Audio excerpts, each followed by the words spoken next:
What is your name My name is Darren O'Connor. and what is your age? I'm 39, 40 in June. What sub-action have you participated in?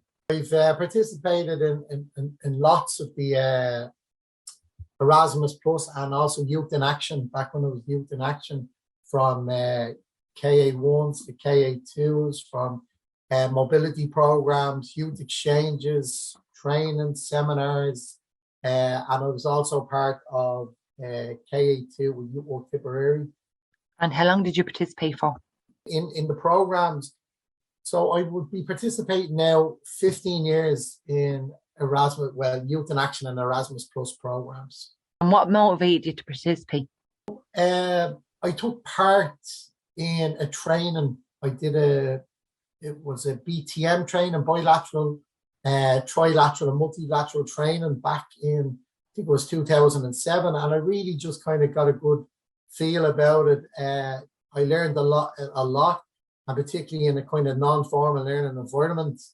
I just felt it was a really nice kind of, setting to learn, and also meet new people with different cultures, just different experiences. So that was really kind of a motivation for me to keep continuing and doing other projects.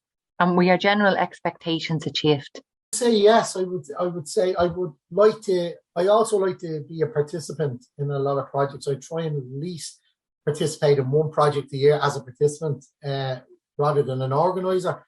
And I think sometimes your expectations are met, and it all depends on you, really. If you go there with an open mind, a beginner's mind rather than an expert, I think you can learn something in any kind of program or action that you undertake.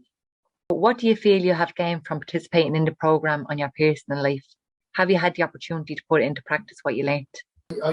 I have to say, I really learned a lot about myself, about how I work with groups. I think more importantly, it really has improved me as a team player, working with different participants from different countries where they have different needs than I have. Sometimes there's language barriers, and it really gives you the skills of kind of be more tolerant, to be patient, better communicator, understand and work together more effectively, and just gaining new skills, new tools.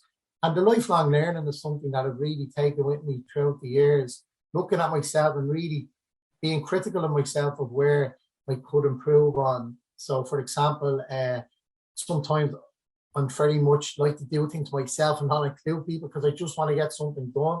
Yeah. And I've realised, particularly in the European work, that that's maybe not the best approach all the time. Yeah. So, how has it affected the people closest to you? I think for me, in relation to a youth worker, I think it's made me a better youth worker, a better team player. I'm now a project leader, and I think I owe an awful lot of that to the European work I've done, and just being more reflective, really promoting reflection and taking the time, where that's something I would have probably laughed at 15 years ago, to go for a walk in a forest and be reflective. But it's something that, it's really promoted throughout European projects, to take that time to be more reflective and then look at kind of different ways you would deal with different situations. For me, it's improved my life dramatically.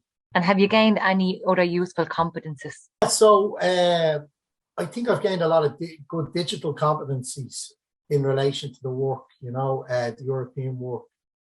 I wouldn't have particular qualifications, but I did do a master's in games and digital media, and that was through an Erasmus Plus project. But it was working with people and just learning different tools, online meetings from back when Skype first came, to using Facebook. All that stuff came for me through European experiences and youth work, and so that was a big one for me, and just some of the other competencies I mentioned, working in groups, the learning to learn competencies as well, which is something that I think I've really kind of taken note of. Has the experience been useful for your professional development, and how? Yeah, and just what I said to you earlier. Yeah. So for me, professional development that's really kind of helped me in being a youth worker and then actually taking progression routes onto a project leader. My supervision, it's really through my experience, my European experience, more so than my academic qualifications I've gotten here. I feel that the European work that I've done has really helped me with this different creative methods for the likes of supervision. Have a youth pass? Do have a youth pass. I think I have a few youth passes. And would you recommend Erasmus Plus projects to other people? Absolutely. Absolutely. I think it's really, it can change your life. It's, you know, if you're a youth worker looking to do this and build relationships with young people, it's amazing. If you're looking for professional development for yourself, it's also really, you know, really effective. And again, my advice would be you get what you put into it. Have an open mind. Go in there to learn, not going in there like an expert as if you know it all.